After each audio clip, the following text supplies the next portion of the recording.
La rencontre entre le président américain Donald Trump et son homologue russe Vladimir Poutine est imminente en Alaska. Les derniers détails se mettent en place sur la base conjointe Elmendorf-Richardson à Anchorage. Les experts commentent le sommet de toutes les probabilités. Il y a de sérieux risques. Le premier est que les États-Unis acceptent en quelque sorte le point de vue russe sur ce que devrait être la finalité de l'Ukraine.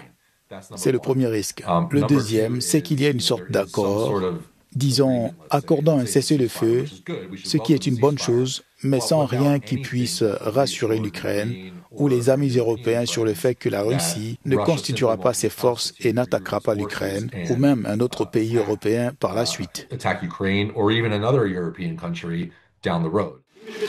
La question cruciale de la guerre en Ukraine sera débattue lors de ce tête-à-tête sans l'Union européenne et sans l'Ukraine.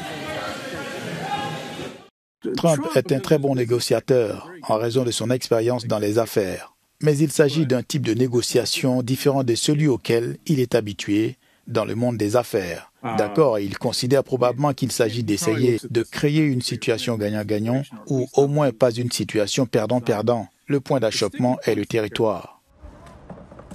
Le dernier voyage officiel du président Poutine aux États-Unis date de 2015 lors de l'Assemblée générale des Nations unies.